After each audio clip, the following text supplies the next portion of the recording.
as early as possible through transparency, audits, whatnot. That's key. The reputation is gained by providing accuracy. I think it's the hiding that's the mistake.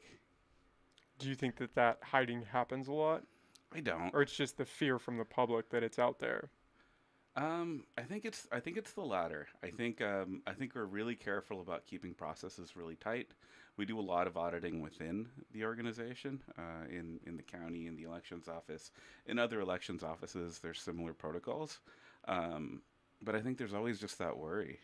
Bringing a camera in, it makes people a little more worried. Once something's recorded, it's there forever, and so there's that concern.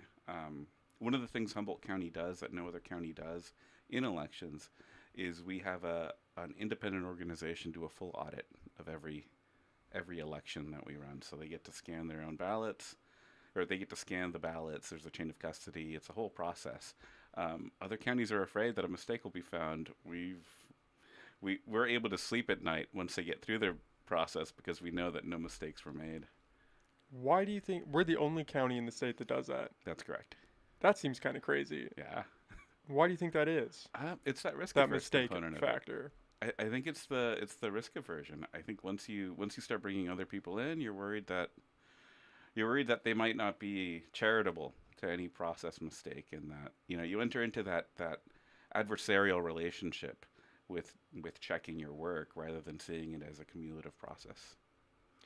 It's an interesting time for elections and to be involved in that Yeah, because everything is called into question now. absolutely. For better or for worse, now everybody thinks, is there something nefarious going on? Should we be paying more attention to this? What can we trust the process? Whether it's valid or not, there's that air around it now of how legit are our elections. And that's yeah, That's got to no, be frustrating for you where you've been working in this and you've worked with elections in the past to hear that and then you sit here and think, guys, we're pretty solid here. so there's two types of that question that we get asked. There's the type where somebody wants to know the answer to it. They want to find out and know in order to either address the issue or figure out why it's not an issue. There's that like good faith question. We love that question. That question creates poll workers. We engage with them. They come in. We show them the process, show them a tour, tell them what we do, ask them to be a part of that process so that they can make the sausage with us, and we get lifelong poll workers that way. The other version of that question is the one in bad faith.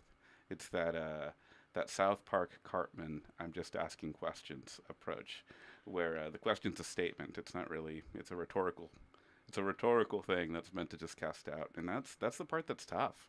That's the part that disenfranchises voters by making them believe that their vote doesn't matter.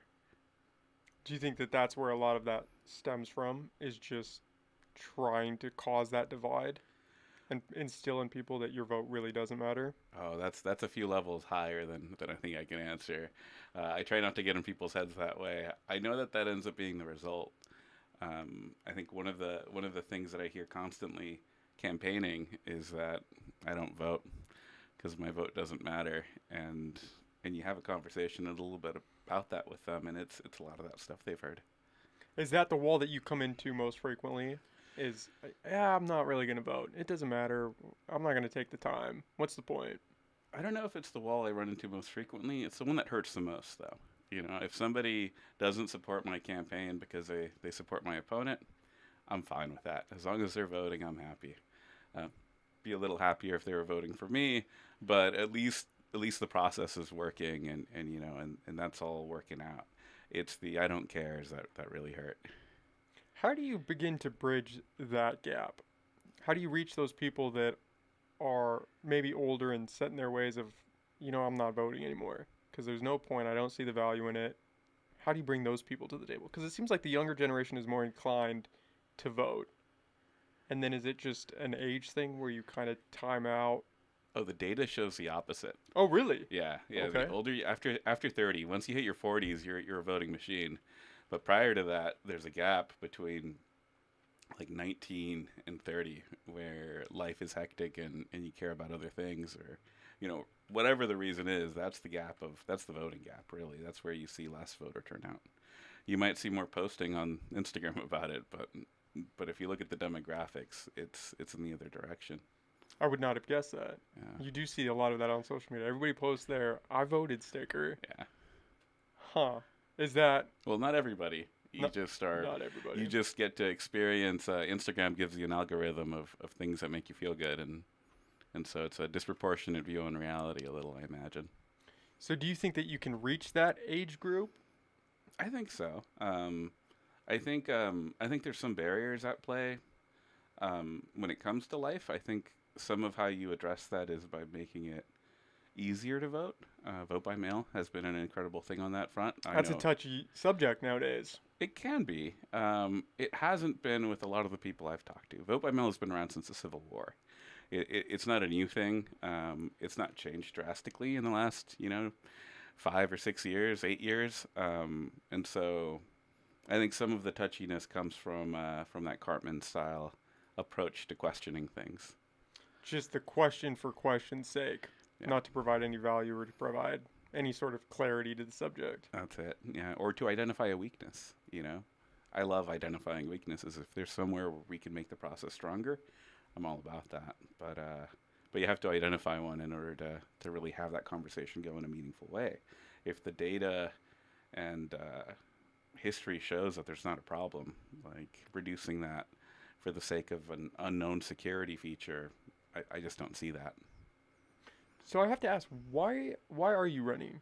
Do you feel like you can bring something to the table? I'm always interested in that when somebody decides to run. Like why? What was that switch that flipped for you? I got asked. I said no a couple of times, but I decided to do so because I think I can do a job that's very difficult to do better than anybody else that was thinking about running. Uh, I say that I couch that because I really, for a while there, I was hoping my boss would change their mind and not retire. But elections are difficult things. They're really complicated. We get about 100 laws that get passed each year that change how elections happen.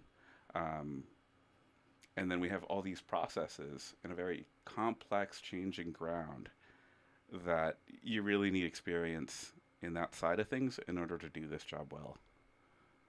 It is interesting in the sense that you come from one side and your opponent comes from the other side, Yeah. and that merging of the two offices into one.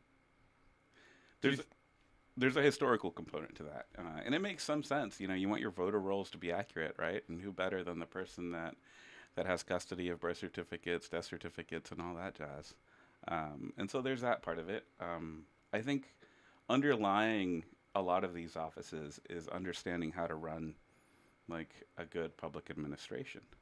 Um, it's similar to getting an MBA, running a business, whether you're producing widgets or you know screws. Like there's an underlying basic skill set necessary in order to do that well. You need to understand payroll, HR, procurement issues, stuff like that.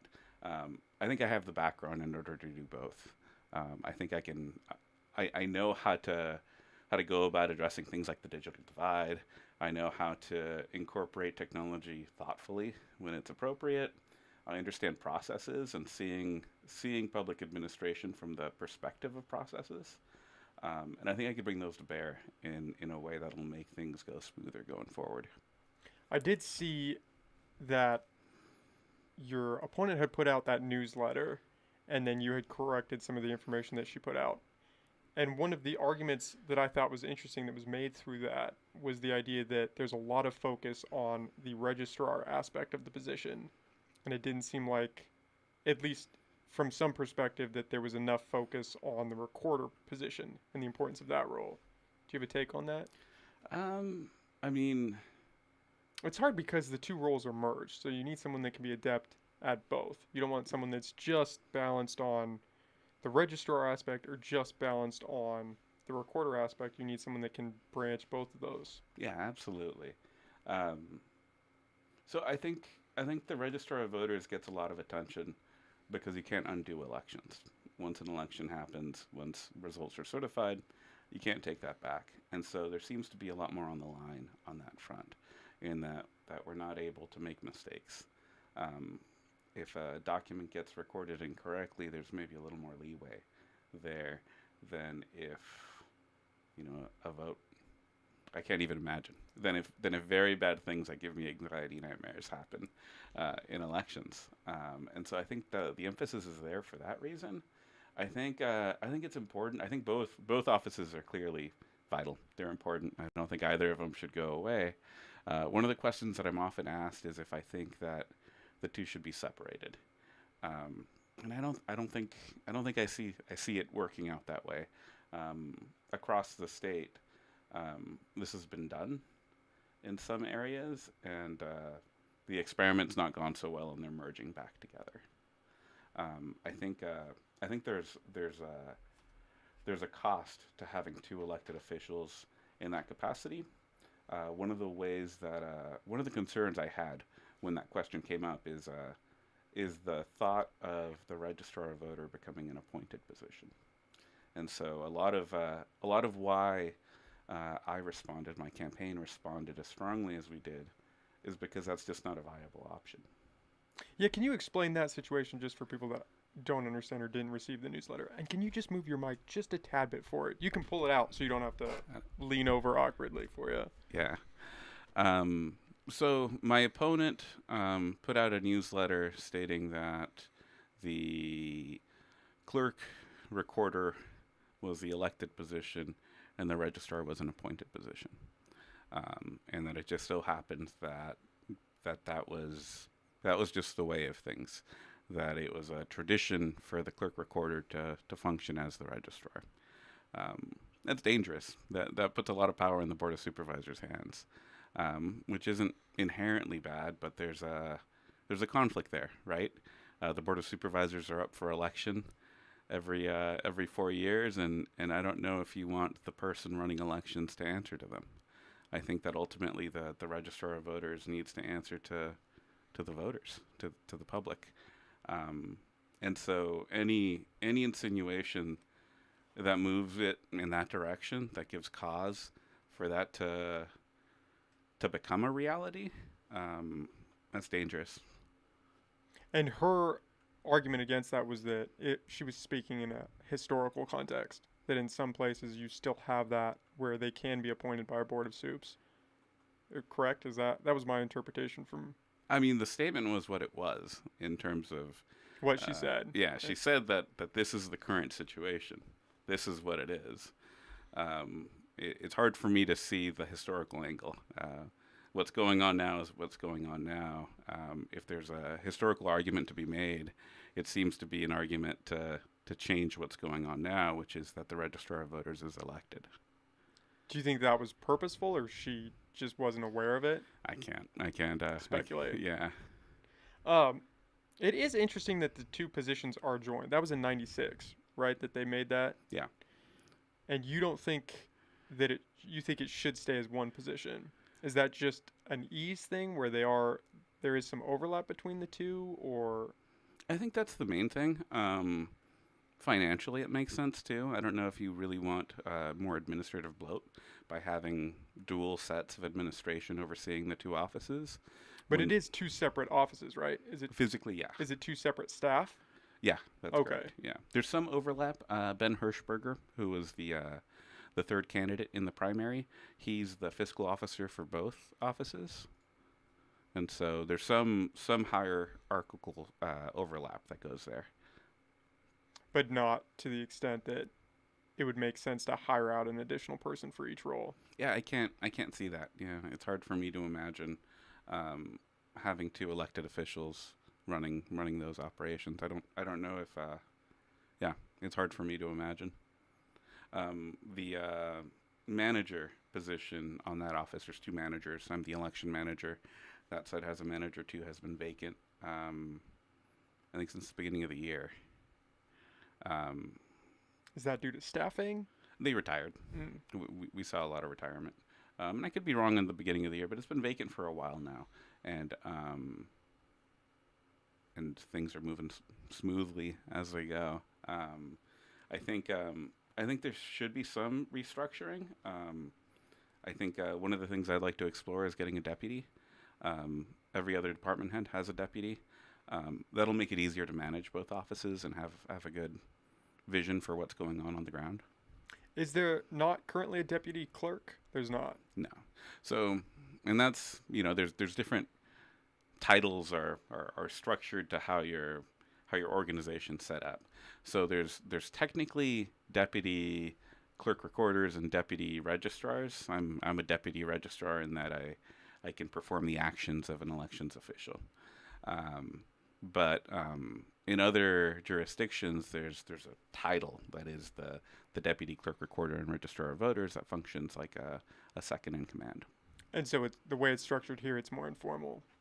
You end up with two managers, and the offices are structured in such a way that they get split up more. Whereas in other jurisdictions, that splitting isn't as set in the organization.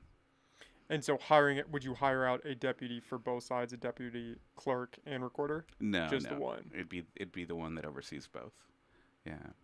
And that would help you with your workload, Exactly. presumably. Yeah. Well, with the workload and just maintaining a presence in both offices. When you have one person bouncing between offices, it's just harder to oversee operations. Would it make sense then to merge the two offices? Maybe not lose the staff, but at least consolidate it to one building? I mean, that'd be great. I don't know how much that would cost. That'd cost a pretty penny. The needs in terms of both offices are pretty unique. We need a big warehouse in elections. We need a lot of controls in terms of gates and security. It'd be a great building. Other counties have created such a space for both offices and kept them together. I think that'd be great, but The investment into it would be huge up there. Yeah. Which you think that would be something they would approach where they have consolidated the two positions? I think that would be the next transitional step of, yeah. okay, let's maybe put them in the same building. Yeah, Maybe different sure. floors. I mean, there's a lot of room to talk about having like a one-stop shop for county services, right? There isn't one. If you want to go to the planning department, you're going to a different place than if you're going to the elections office or DHHS. There's just we're spread out across Eureka and the county. And so how long have you been an election manager? So I got hired as the election manager, I think around April. Yeah. April. Okay. April of this year. Yeah. Okay. Recently. So still fairly new in that position. Yeah. When I ran in the primary, I was still a specialist. And so what does that job entail? Oh, the specialist or the manager? The manager. So the manager is just that. I oversee all of the operations that go on in elections. So everything from payroll, timekeeping, through to understanding and interpreting election code. I oversee different projects and making sure that the timelines are met. It's just running the office on the day-to-day. And so is there a requirement to maintain some neutrality in terms of politics with that position? Oh, absolutely. Yeah, absolutely. The appearance of impropriety is often worse than the impropriety itself. We mitigate that as best we can. So for example, I'm on the ballot this time. I was on the ballot in the primary too. So that limits the amount of work that I could do on certain components of it. So I shift my time a little. At no point do I work on the ballot or with ballots. That's something that I just keep my hands clean of in order to remove that appearance of impropriety. Better safe than sorry. That's it. Yeah. And I noticed I read an article that you registered as no political party affiliation. I was previously registered as no political party affiliation. I'm currently a Democrat. Okay. Yeah. And what was the switch back to the Democratic Party? There's been a lot going on in the national news that really showed me that I share a lot of the same values when it comes to how this office gets run with the Democratic Party. I think the January 6th committee has been a pretty big part of that. There seems to be an attack on objectivity, like the objective nature of facts and truth, and it seems to be coming from a particular place. I don't know if that's a party distinction, but I think that there are components of it that have been woven in certain political platforms. you could almost say that we're having an argument over what is factual. Yeah, and that's hard. Who That's a wins that discussion? I think That's a hard one to have. oh no, I mean I think empirical facts win that one. You would think, Yeah, but people will argue with you till they're blue in the face. yeah, but I don't know what that I don't know what that means. You can make an argument about anything. We can talk about, what's better, vanilla or chocolate ice cream, and what does that amount to? So you registered back almost as a recognition that that's just more in line with your ideals. I think so. Yeah. Yeah, it's a crazy time to be in politics. Yeah, it's a tough time. The work that I do is such that the more you're doing it, the less you're paying attention to some of the politics that go along. I work 10, 11, 12-hour days or more, getting closer to the election. A lot of people in my staff do. By the time election day hits, we don't usually even care who's going to win. We're just wanting to make sure that the process is smooth and that it's accurate and that it's good, that it's a trust-filled, valid process. So in a way, the position makes you nonpartisan. You almost have to be. Yeah, no, there's no other way to do it.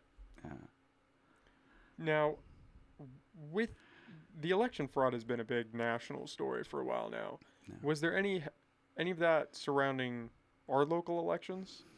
No, not really. We always get people. So we always get people calling, yelling, threatening. We get that. It's been a little more lately, but not in a concerted effort like we've seen across the state or across the country. Not in such a way that I've feared for my life, like some of my colleagues have. And they're just calling you up, threatening that if their candidate doesn't win, there's going to be an issue? No, it's couched, so it's put into a threatening you because you did a thing.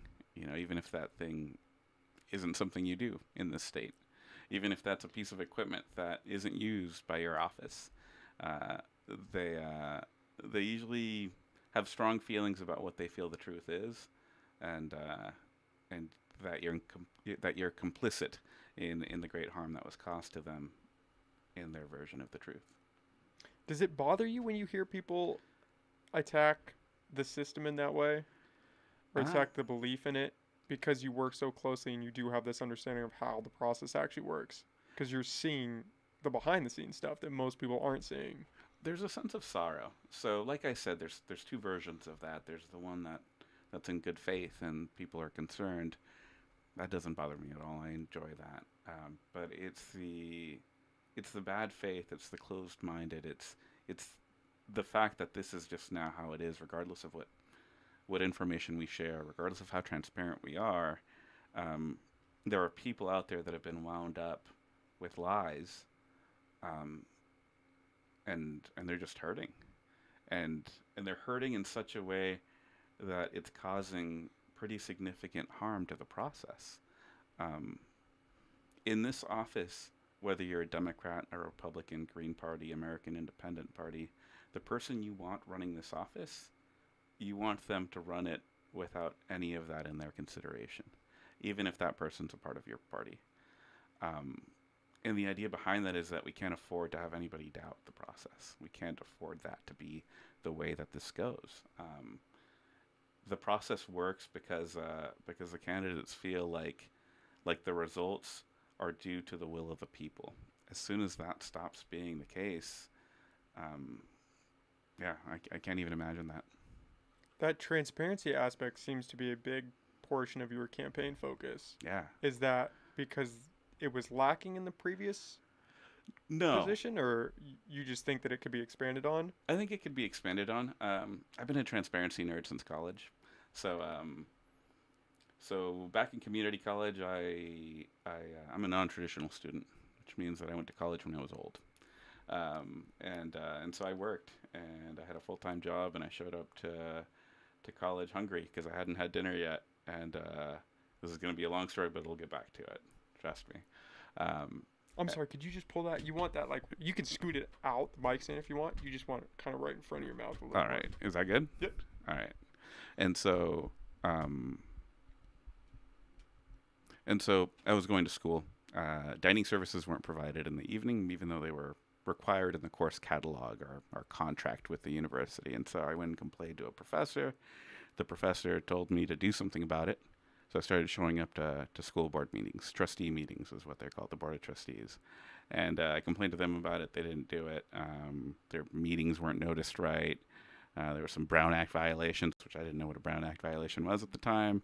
Um, and I got involved. And the more I got involved with that public process, the more I saw the value of the mechanisms for the public to engage with its governance. Um, and I got us lunch services, pre-made sandwiches in the evenings, but it was something. And that kind of just started a path forward. In when I was at HSU, now Cal Poly Humboldt, um, me and a fellow student worked on a piece of legislation to update that transparency law and get that going because that was such a valuable tool for us to interact with government. And those values of transparency have kind of been instilled in me at this point. They're a big part of how I see the world and how I see government functioning well. Um, a lot of the harm that's been caused with misinformation has been caused because there's been a gap there. We haven't communicated as well.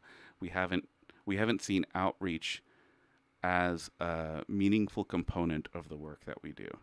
We're worried about security. We're worried about process. We're worried about transparency in the sense that we're open to having you come, but we haven't gone to where you're at as much. We haven't met you where you're at. I think I believe in this concept of inoculating people with the truth. It's harder to believe bullshit when you know what's going on and you have a relationship with the people doing what's happening. When you yourself have done that work, you're less likely to believe things that are blatantly untrue. And so, what does that outreach look like for your office? I think it's across the board. It's stuff I've already engaged in since I've been with the office. Things like our equipment testing. We do a thing called a logic and accuracy test in our office. It's coming up on October 3rd for this upcoming election, where we test all of the equipment with a predetermined set of ballots to show that they're reading the ballots accurately and producing the results that are expected, so that there's nothing going on with the equipment that's nefarious, that the programming is good, that everything works well. It's a test of the system. We used to do that and maybe have a person or two show up. And one of the big things that I did was I got Access Humboldt involved and put it on public access television, so that whether you wanted to come to our office in the morning or just watch from home, you could do that. Or if you wanted to watch it later because you were working, you could see it on YouTube. It's bridging some of those divides where we look at transparency not just in having a seat at the table for you, but in how we can get you to that seat most efficiently. And I think that's a key in outreach that hasn't necessarily been met. Well, and transparency just as a whole is always a good thing. Yeah, You absolutely. can never be too transparent, especially when it involves the government. Oh, for sure. I mean, there's some places, personnel issues. You wanna be cautious of your workers' rights and making sure that that's all well. But in terms of process, no, everything should be transparent. I'm a huge advocate of that. And with Access Humboldt, that's perfect. You're on the board there as well, right? Yeah. You did your homework. Yeah, I had Matt Knight on, Oh. Eric Kirk. Those guys are great. Yeah, I they think are. I think that whole program they're doing over there is fantastic. Absolutely. That's yeah. that's a great community resource that I don't think enough people know about or take advantage of. One of the things I talk about as an Access Humboldt board member when I talk to the public who rarely knows what Access Humboldt is unless they're already connected, but I talk about the podcast kit we have at Access Humboldt. We have a little kit that you can check out that'll let you get started with a podcast. It's got a mic, it's got a little iPad, it's got everything you kind of need in order to start a fledgling podcast. And so a lot of the work that it does is in bridging those gaps and getting people to the table. The internet and podcasting and YouTube have had a lot of seats at the table, but there's still that barrier sometimes with equipment or knowing how to. Matt runs some amazing classes over there in production. So yeah, it's cool work. Yeah, I would have taken advantage of that had I known about you guys. Mm-hmm. When I started this podcast. The resources are there. It's just almost like we were talking about with your campaign, just getting the information out to the people, saying, "Hey, this is here. We're branding this. This is what you have access to. Here it is. You just have to shine the light on it." Oh, for sure. And it's resource intensive. Doing outreach takes time. I mean, I'm seeing that with this campaign. Being out at Friday night market every Friday, it's just time consuming.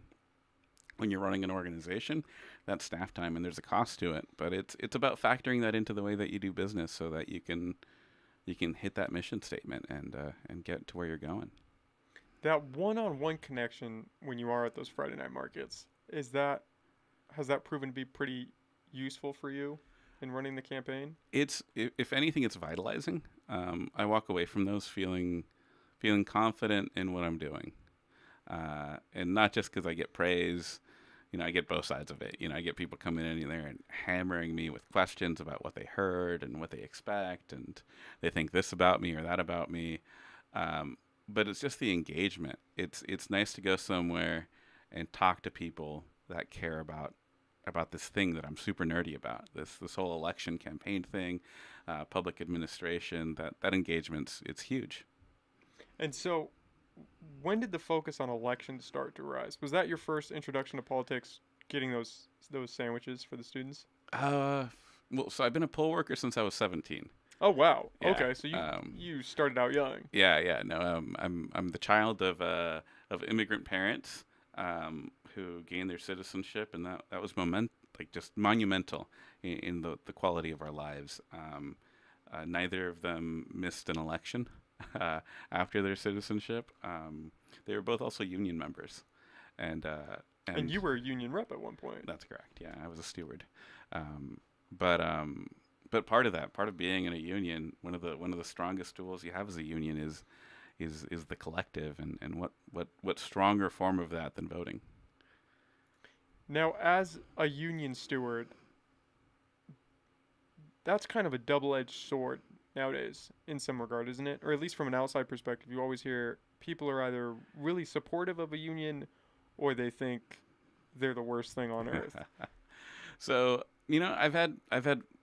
I've worked in several jobs. Some of them have had good unions. Some of them have had amazing unions. AFSCME, the union that represents Humboldt County employees, is an incredible union. It's great. My work as a steward was essentially that, as a go-between the people on our job site and the union's practices. In addition to that, I was also their advocate. So when you get called into the boss's office and you see an HR rep there, there's a power dynamic there. Having a union steward there offsets that power dynamic. Get somebody there that knows the rules and make sure that your rights are being upheld, and that you're getting the right kind of process going forward. Do you think that unions are misunderstood or underutilized in some way? Because that's been a fairly big topic recently. I think Amazon had a couple stores unionize, Starbucks as well, and there was another one. I can't think of the other big one. Maybe an Apple store tried. There's been a few. I feel like every week there's a new. They've been popping up. Yeah, I I don't think know if Home it's. Depot. I saw Home Depot somewhere Oh, I hadn't looking to heard get that. unionized. Yeah, no. I'm a union guy. Like I said, I grew up with union parents. I've been in unions. I'm pretty pro union. I think I'm on the management side now, and I'm still pro unions. I think having a really good relationship with a union and with that collective bargaining process makes it so that you have employees that feel valued, that have that don't have that power disparity at the bargaining table, and are therefore able to advocate for their worth in such a way that they feel good about coming into their work, that they're not being taken advantage of. One of the biggest problems we have in the county is recruitment. It's a huge problem. Our office has just barely reached full staffing. So we went into the previous two elections with partial staffing, which is devastating. I'm in an office of 8 people, and so that's just maddening hours of working in order to make up for that work. You look at DHHS; they're facing similar issues. The sheriff's deputies, they're also Yeah, it seems ridiculously to be a problem understaffed. across the county. Absolutely, and compensation's a big part of that. having unions be a part of that conversation and making sure that they're entering into that with with an organized and um, good faith effort from management. I think that's key in order for the work to be done and to be done at a very high professional caliber. I think everything I hear about unionizing, you're going to have your bad apples, but that could very easily be said about the private sector without unions. And so, as a union guy, in your perspective, where does the pushback stem from? Is it just a business perspective of we don't want to fork out any more money? I mean, I think that's it, right? Corporate profits are at a record high in a recession. That's a weird economical place to be, um, and I could see how unions might make those corporations uneasy about maintaining that trajectory of record high profits. And so, where does the public play into that? Because some people aren't fans of unions, even if they're not in that sector, right? They have their own opinions on unions. I Is think that just the misinformation, or does that come from just those companies buying ad space saying, "Hey, this is what a union's going to do," and if you let them come in, you might lose your job, and nobody wants that.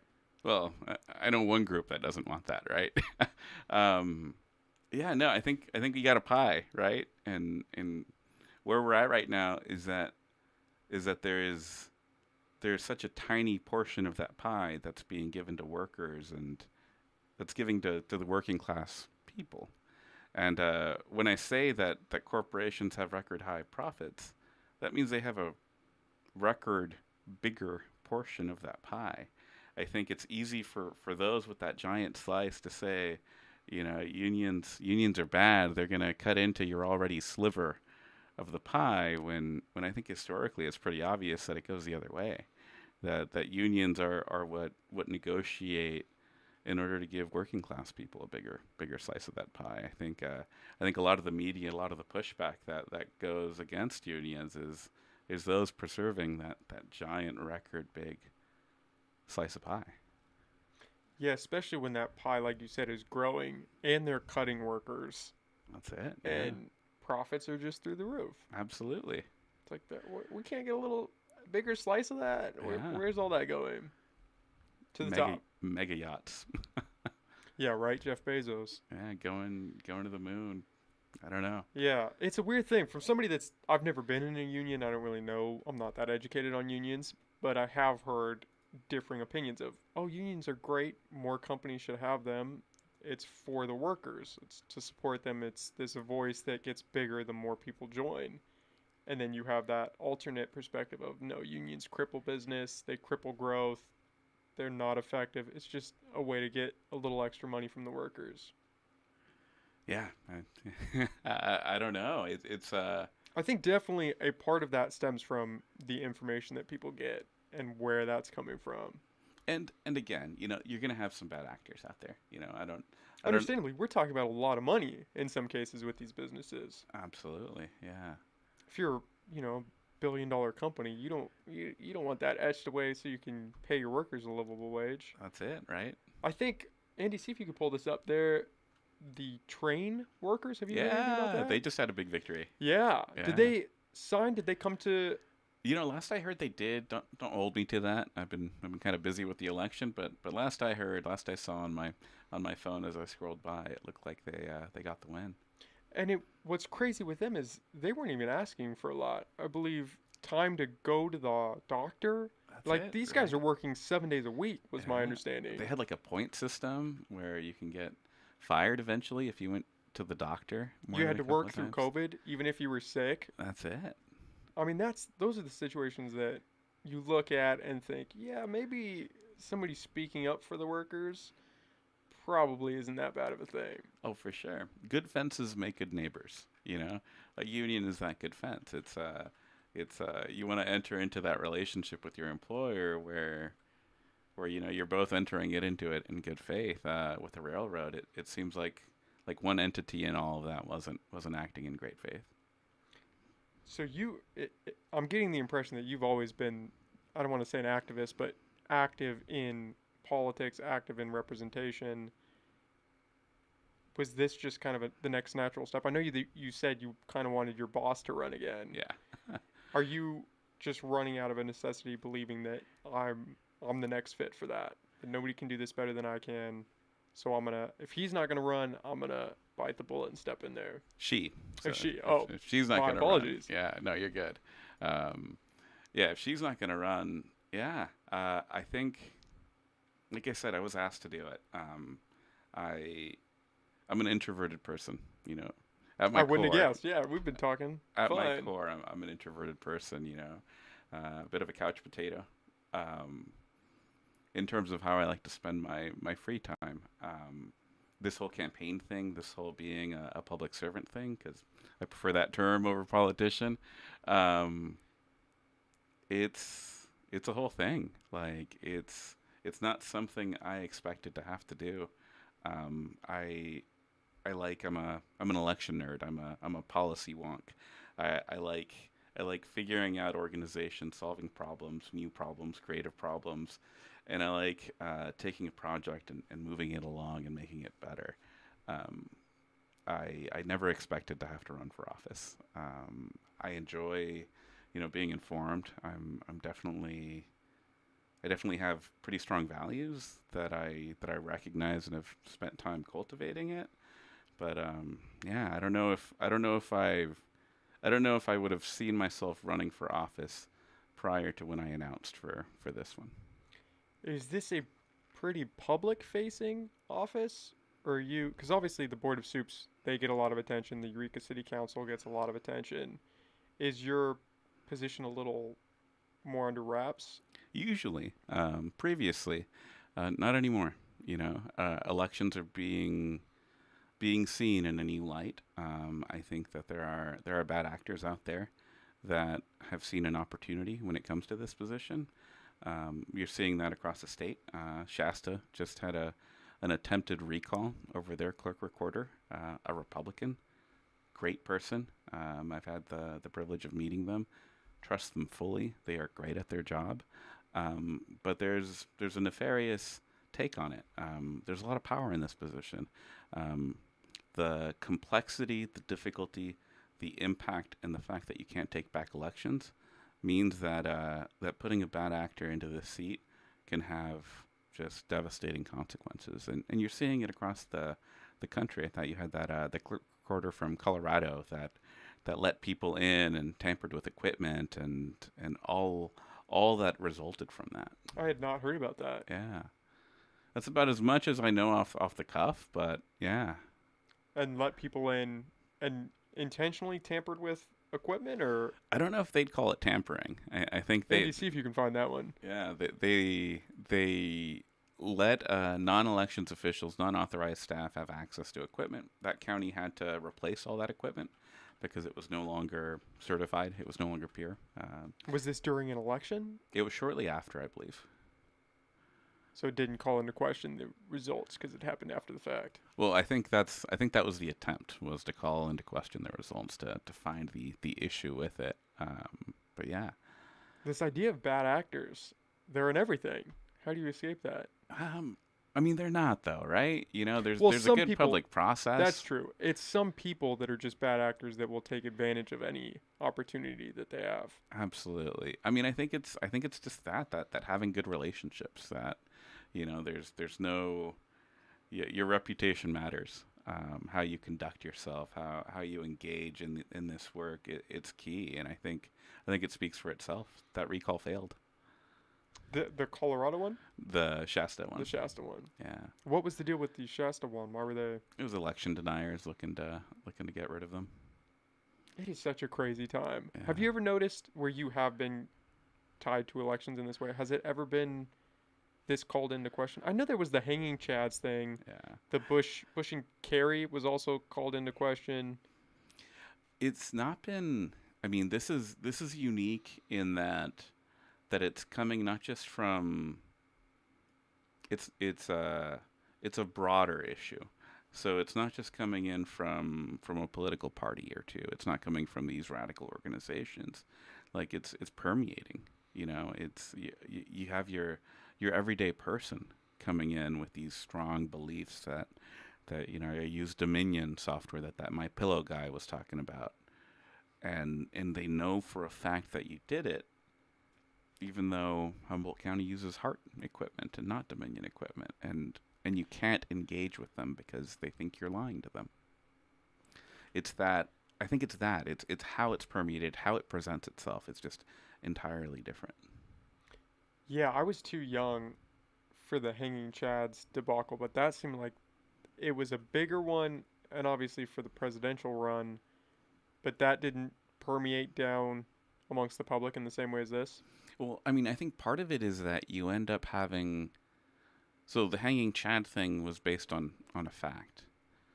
Right now, you end up with claims that are baseless. So it It's was that validity aspect. At least that one exactly you did have hanging chads, so you could say, where does that lead? exactly, and it's something to be explored, right? If there are hanging Chads, let's There's a do something problem. about it. Let's solve the problem.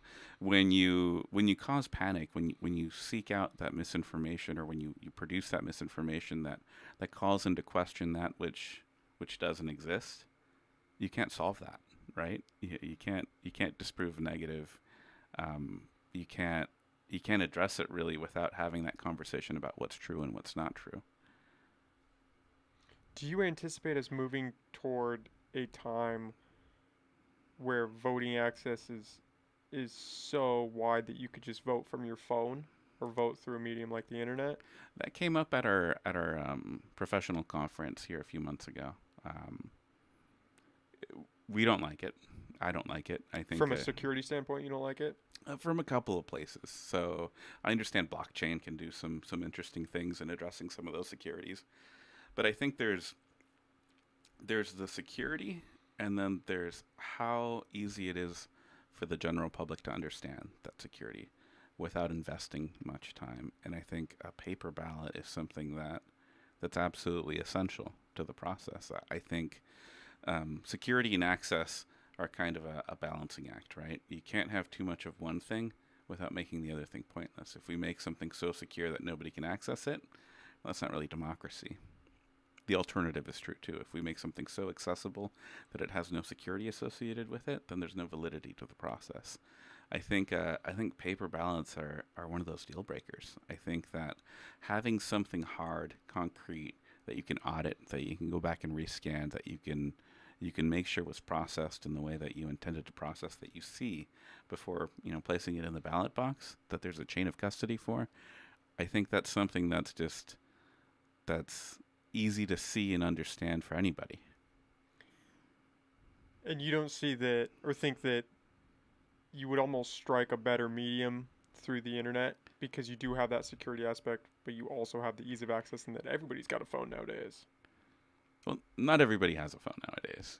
Most people. There's still the digital divide, But and that would alleviate, you hear all the strife around poll taxes and polling stations being so far away or voting stations where it's hard and then you'd have to go wait in line for 3, 4, 5 hours. Seems like that would be a great way to alleviate some of that. it could be. I mean, I don't know about your parents, but my mom struggles a little with her phone sometimes, and so I think there's other barriers there that you're going to end up facing. Another solution to that same problem that everybody also has access to is the post office, the mail. USPS delivers to every household in the country, and they'll pick up your mail too. Having vote by mail function in that way solves that same issue. Yeah, I'm a big vote by mail advocate. That's what I do because Yeah. it beats going and waiting in line. Who has time? Yeah. Yeah, Who wants to just go wait in line for fun when you can do it at your absolutely. house? And I get some people see that as like an integral part of the experience. There's a tradition there. You're going to a spot Yeah. with the intention of voting. And then maybe you need help. Maybe there's accessibility issues with the vote by mail ballot. That you can't address internally or at home. I'm an advocate of both. I like the hybrid approach. I like giving people the option. It's just interesting in that we are so technologically advanced and yet we're still doing elections by hand. We're still counting ballots. We're still keeping the paper.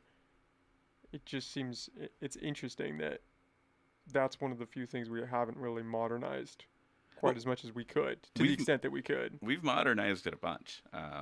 if you ever have time, I'd love to give you a tour of our facilities. Yeah, I would love that. But we have some pretty cool technology that helps us in the processes that aren't sensitive in terms of auditing.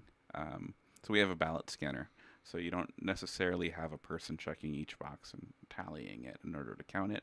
That would take months to do if we had to do it that way, or a big warehouse of people doing it. And so we have ballot scanners that are calibrated, and we test them as a part of that logic and accuracy test. So we're able to process a lot of ballots at a time. It's pretty neat. It gets adjudicated too through that system.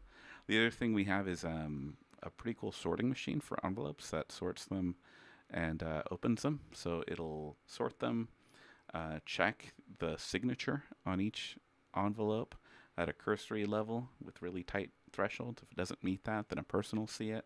There's a bunch of ways in which technology has been brought to bear in a thoughtful manner that doesn't move the pendulum too far in one direction or the other. And yet we bank online. That's what I always fall back on, because there is that security aspect of, do we want to vote online? Would it be easier to manipulate? Would it be easier to do something nefarious if all of the information is passed through the internet? You could undo a bank transaction, right? Like if the bank makes a mistake and gives you an extra, 10 grand or 3 grand or whatnot, or if there's any issues with that, you're talking about a ledger that could get adjusted. After an election certified, it's a very difficult thing to take that back. There's the consequences of taking that back. Absolutely. Yeah. You are right in the sense that you've got one shot. It's a one and done situation. Yeah. And there's a lot riding on it, right? Understandably, especially if you're talking about a major election like the presidency. To get that wrong would be, the backlash to that would be insane. Catastrophic. Absolutely. Yeah. And so yeah, I see the value in bringing technology to bear. But there's a limit. Well, you just have to look at it in terms of what the cost is, right? You have to see the bigger picture and make sure that technology is deployed intentionally, and that you're taking in all the considerations. There's definitely best practices out there, and it's always great to see what the rest of the country is doing, but to always come back and seeing what's important to us and how are we losing anything out security-wise? Are we losing anything out in terms of access? And there's that transparency component of it. I don't know about you, but most of the people I talk to about blockchain don't know what blockchain is. I don't even know. I don't really understand it. I've come across it a lot in my conversations on here, but my understanding, if you asked me to explain blockchain, I would struggle. Right? And so, but paper ballots, right? You don't need to do any research on that, generally speaking. And if it'd be a little awkward if you needed to. Right? But I guess that's my point, though. It's that you don't have to, and you don't have to, and I'm not saying this as a capacity thing. Like, I'm not saying you're not able to understand blockchain. It's the idea that you don't have to expend effort in a life that's already full of, a 40, 50-hour workday with kids and all that to understand that your ballot's secure. You know it, you see it, you're familiar with it. There's that faith in the process with that paper ballot.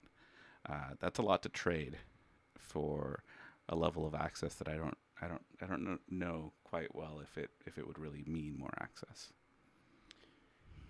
Yeah, if it would mean more access. The access thing that's just the issue that I'm still working through in some ways, because we have come back to the idea that you have those vote by mail ballots, and those, for whatever reason, have been called into question, to the point where it seems like some people don't want to utilize that. So there's that hybrid approach, right? And if you can go in person. You can just bring it by in person, yeah. And so that, I feel like that addresses it to a point, right? Because you have the balance. You can go in person. Yeah, you are going to wait in line if there is a long line, or do it by mail. Yeah. Or you can, you could bring it with you. Do you think that the laws around the vote by mail aspect should be expanded on? What do you mean? Well, in some states, aren't there limitations? Hasn't that been a big thing, predominantly, I guess, in the red states, where there are more stringent limitations on who can vote by mail and the time frame surrounding that? I mean, if it's a secure process, it should be a secure process for everybody, right? If you can guarantee that a vote by mail ballot is is the person's, and you have a solid process for somebody that's sick, I don't see why you would limit that uh, away from somebody that can't get off work, or that has a loved one that's sick and they can't get away from. I don't. It's hard for me to imagine a situation in which you have vote by mail for some but not for all. Yeah, how would you define that limitation? Yeah, Where would you draw the line and for what purpose? exactly. And I've heard the argument that, well, more is harder. Yeah, but it's just that's a scale issue. It's not a security issue. You just need to make sure that your processes can scale. Did you find that Colorado information there, Andy? Do you want to pull that up on the screen? I was interested in that because I had not heard about that situation. And it is you are unique in the sense that this position seems like it's hit the spotlight because of all the election stuff, whereas before you probably could have just fit into it and maintained whatever level of introversion you wanted. Still public facing, but you're not in the spotlight in the same way as you might be now. Yeah. Yeah, that kind of sucks. As if politics and running a campaign wasn't already public You facing know, enough. and I'm in favor of the. I don't like the reason for the spotlight, but I But you're think okay with the spotlight. oh, I think it's so appropriate. I think this is such a critical part of what it means to be an American, the democratic process, and this is where it happens. That having people be aware of what's going on and holding those accountable that are in these positions, I think that's something that should have always been done. Having that relationship is key to having faith in the process, to believing in it, to participating in it. It's how we take ownership. Accountability. I mean, you're preaching to the choir with that. I'm a Yeah, huge accountability guy. yeah, for sure. I think the more we have of that, especially with our politicians, it benefits all of us. Absolutely When benefits them. you if you don't hold people to the standard of their office, the office diminishes, and then we just run into a shit show. Absolutely. I couldn't agree with that more. What do you have highlighted here, Oh, Andy? there she is. Peters, who's the county clerk and recorder in Mesa County in western Colorado, faces 10 counts, including 7 felony charges and 3 misdemeanors. The felony charges include attempting to influence a public servant, identity theft, criminal impersonation, and conspiracy to commit criminal impersonation. Wow.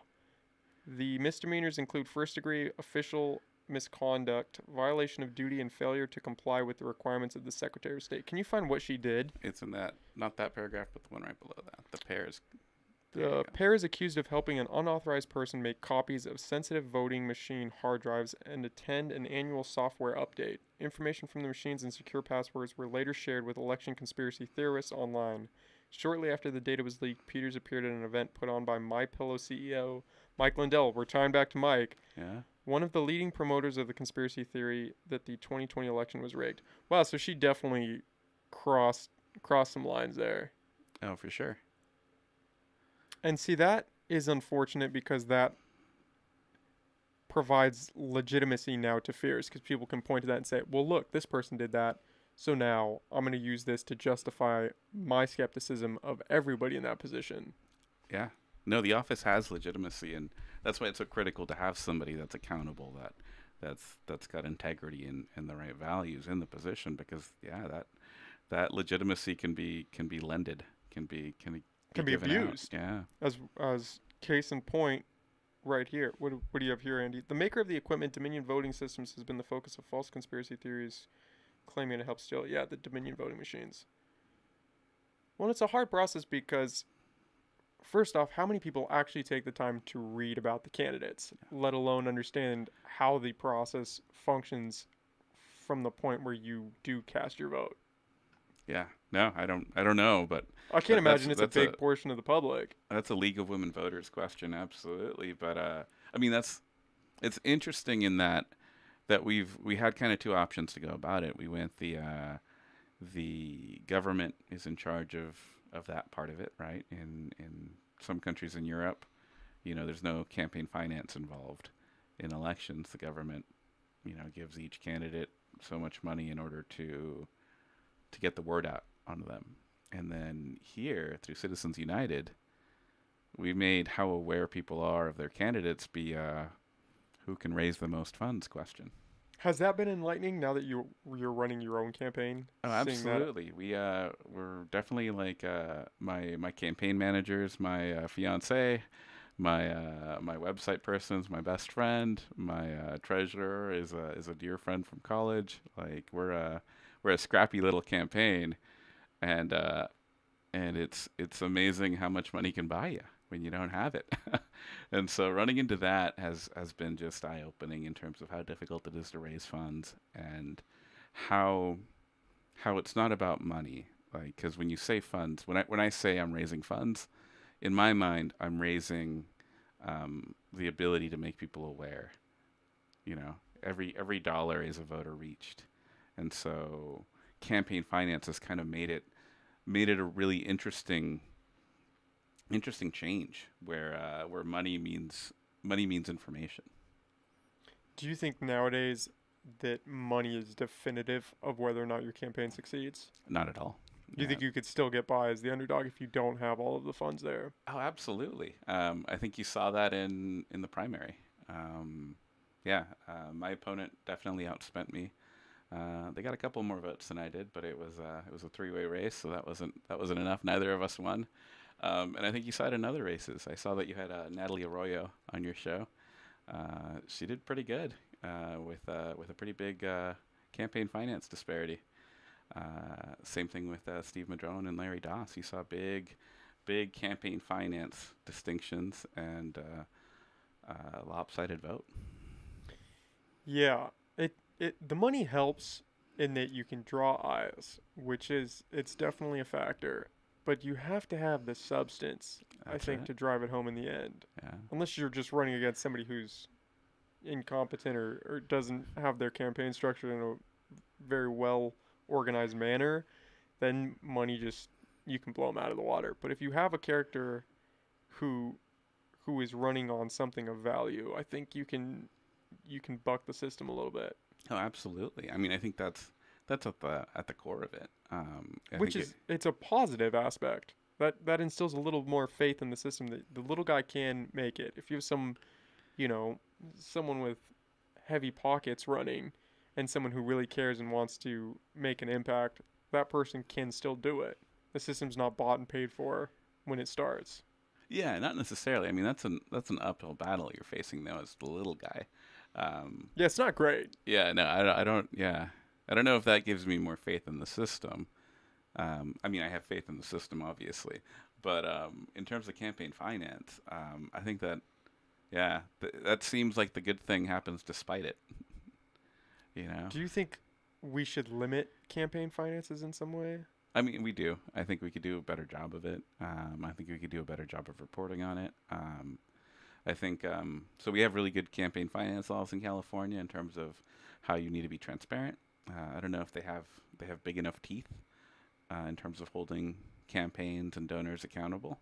Um, I think your podcast and the news and these mediums that people have of getting information. I think that's the key piece in all of that. I think the money can be tamed with really good reporting on where the money's coming from. You know. Yeah. I mean, my biggest gripe with elections in general is just the format. Even taking away the money. The money's a big aspect, All and right. I think that should be addressed.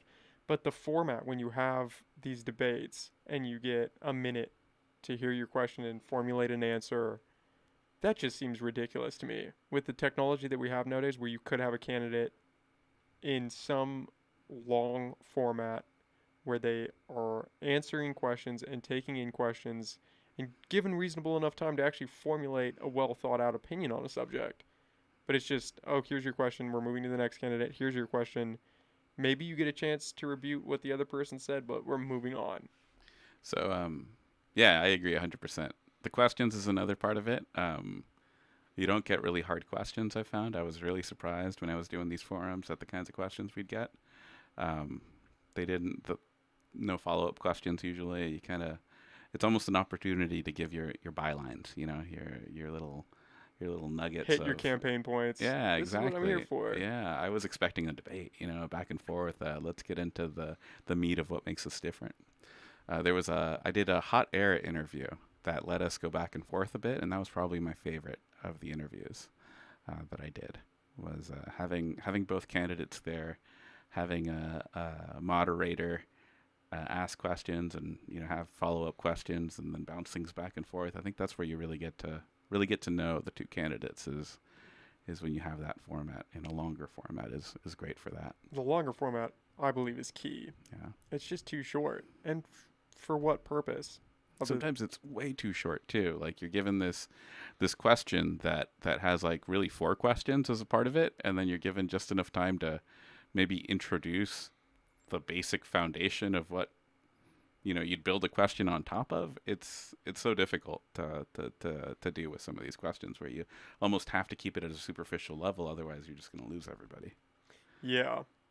It's just a downside that it doesn't need to be there anymore. People have the attention span, and especially for a position where it's an elected position, you would think that people would want to get as much information from their candidate as they could. So I've noticed that you tend to do like one person at a time. Have you thought about having multiple candidates? I have thought about it. I don't know if I would be the person for that. I would do it if two candidates wanted to come on. Nice. The problem is if there's more than two, then Yeah. when you get into 3 and 4 in a studio like this, Oh, that's something else. yeah, you'd really have to maintain some stability because people want to talk over each other. People want to try to get their word in first or their idea out first. You got to have a mute button.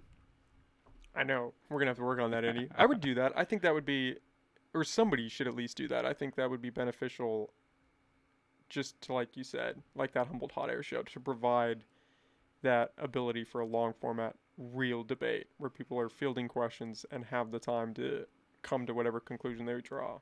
Oh, and you need a moderator that did their homework. And that isn't afraid to push when it's necessary. Yeah, that's what I want. That's what I want, like at the national level. Yeah. I watched most of the debates. I think I was disappointed with all of them because I wasn't getting that. I was getting very, very small versions of the commercials I'd already been fed. And so having something like you described would be incredible. If it's a matter of space, Access Humboldt has great facilities. I'm sure we can work something out, and getting you paired up with Matt to make something like that happen would be incredible.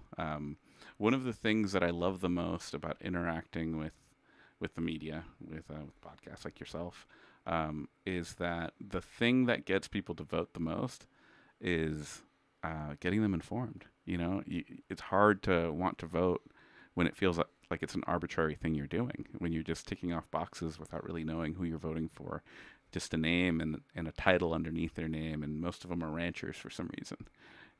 Ranchers and lawyers. It's always like rancher/lawyer, but things like this, I'll always say yes to an interview. I'll always say yes to coming on a show, because it's what gets people engaged. It gives people the ability to feel like they're making an informed decision. And I think that's huge.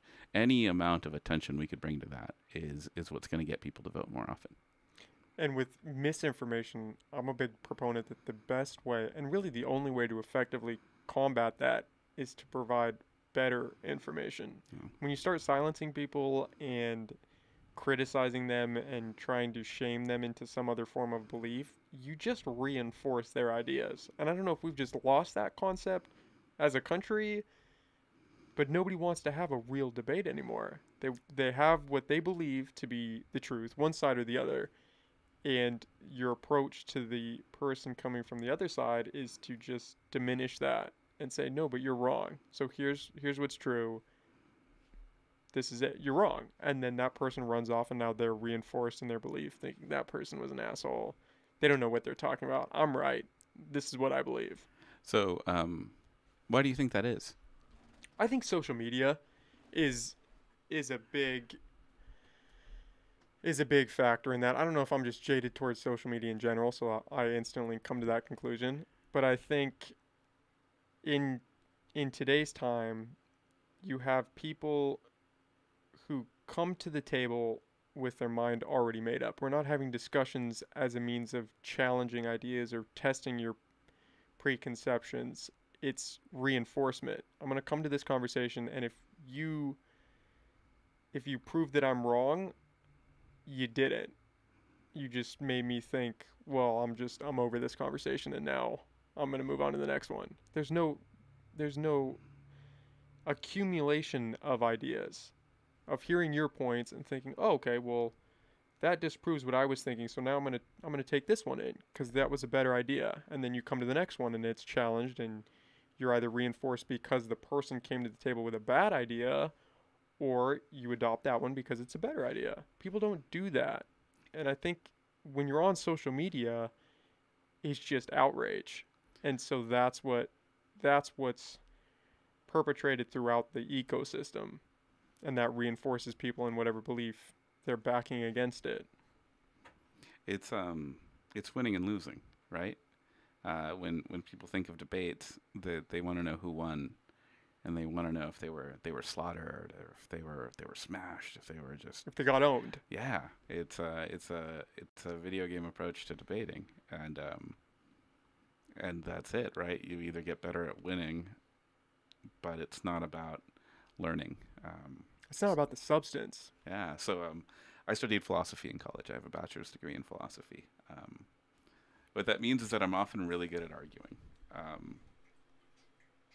Not because of anything inherent to me.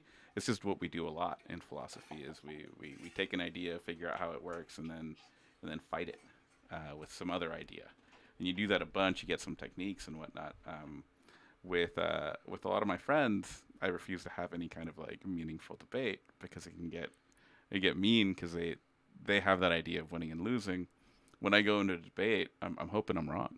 You know, if I'm wrong, I get something out of it.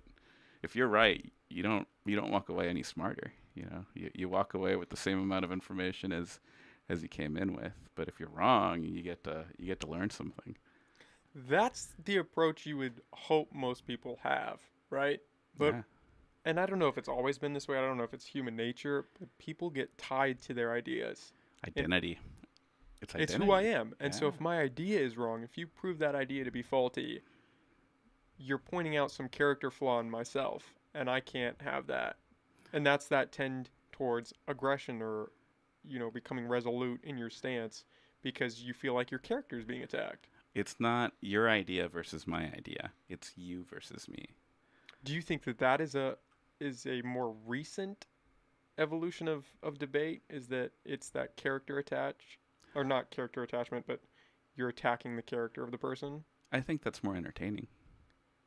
I mean, I think that that's more likely to get the clicks. Like I think, That's a big factor. That clickbait of if I can get you riled up, if I can yeah, attack you and get you really going, we're gonna get some clicks. yeah, absolutely. And who wants to watch the video of Nick and Juan had a moderate debate about blah blah blah. They wanna know that Nick owned Juan, or Nick debunked Juan, or they want that, like they want professional wrestling like approach to debate where there's these really big highs and really low lows, and it's a very different thing than real wrestling, which can be slower. It could be more complicated. Do you think you have that perspective of going into it in that way because you come from that philosophy background? I think so. Yeah, definitely. Philosophy is one of those things that I get grief about. I just study philosophy. Good luck getting a job. Philosophy gives you a couple of really, really core skills. It lets you take a really complicated thing and understand it. Because you do that, when you're reading some German philosopher from the 1700s, and you have to write about them in an essay. You develop that ability to figure out ideas and understand how they tick, and then you end up learning how to convey that in a way that's understandable and critical. I wonder if we can ever move the needle more towards that, We more in just that direction. we just need more philosophy. I've always been a big advocate for having that be included in a K-12 education. I think I would have benefited from it to have some courses like that, and I don't necessarily even want them to be called critical thinking. That's inherent to any kind of learning that you ought to be doing. But some of those skill sets, like seeing arguments, that whole framework of seeing arguments not as competitions, but as sussing out ideas to figure out, what needs to change, um, and the lack of ego that needs to be involved in order to do it.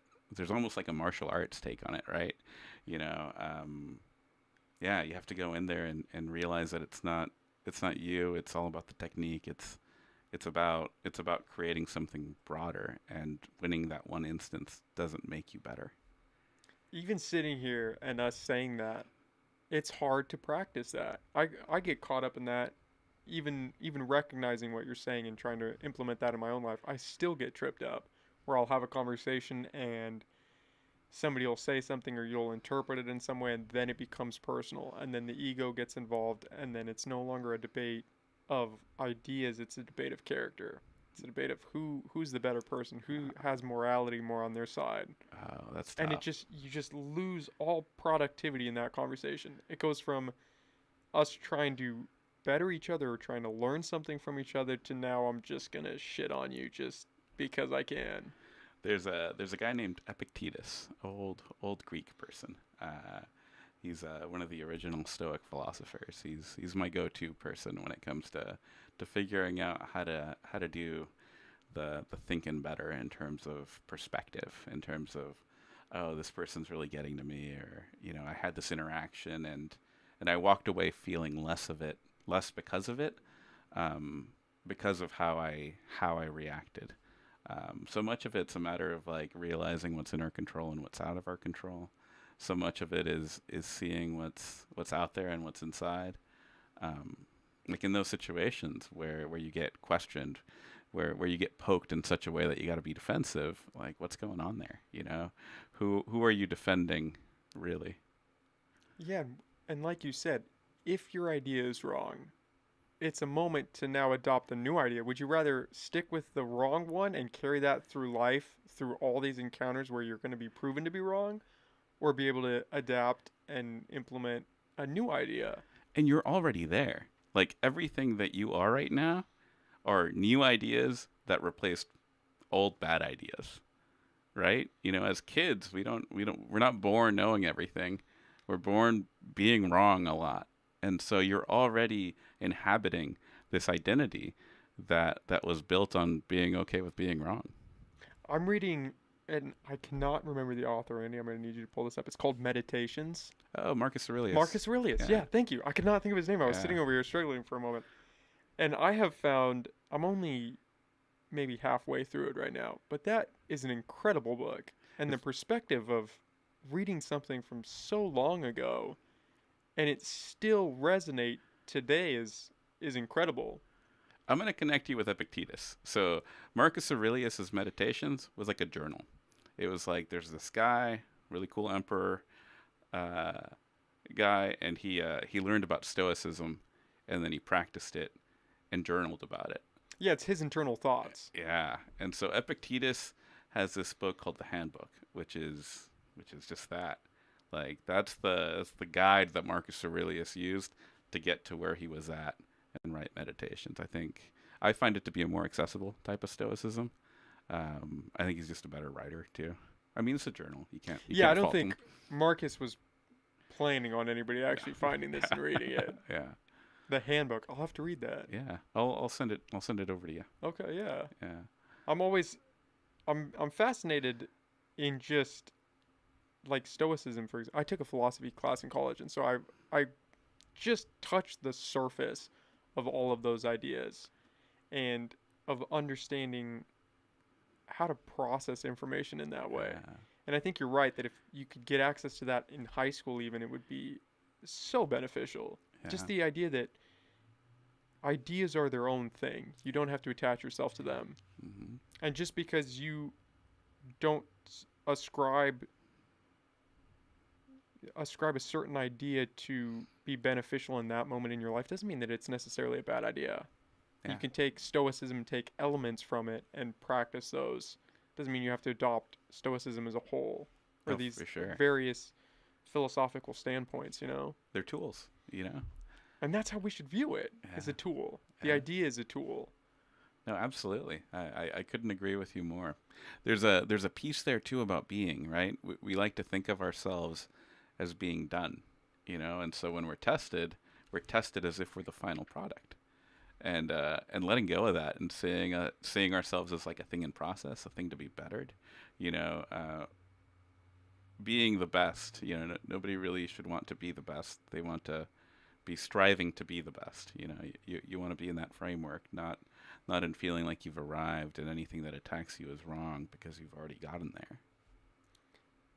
If there's a takeaway from this podcast, it should be that the idea Yeah, that you're not a finished product, and life isn't about getting to that finished product. It's just about progressing and becoming a better version of yourself every day. That's where I'm 24 and I watch an insane amount of motivational videos, and that idea of the constant progression, almost like the drum through life, has just resonated with me. The idea that you're always trying to improve yourself.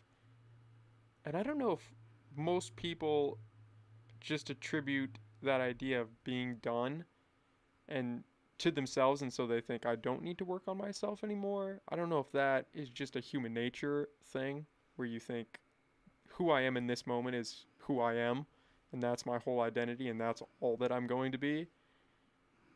That is one of my fears, is just not progressing. The idea of staying stagnant in a belief, staying stagnant in a way of life, in a culture, I guess you could say to some extent, just not progressing in a way that is meaningful for me.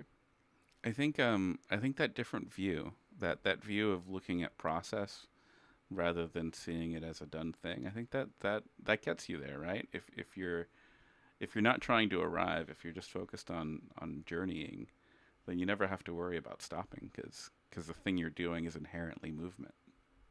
Yes. I mean, it's cliche, but that's the reality, is life is a journey. Don't focus on the destination, focus on the ride there. Oh, Because we're all going to end up in the ground. That's right. that's the only end point. So if you're focused on the end point, it's going to be Well, a Elon has a painful lot of ride. money, so he might get out of that one. Yeah. Yeah, maybe. Starts putting those neural links in people's heads. Maybe Right. there isn't going to be an end point. I watch Futurama. I see how that goes. Yeah, I, it's a weird world. It is a yeah, weird time to be alive.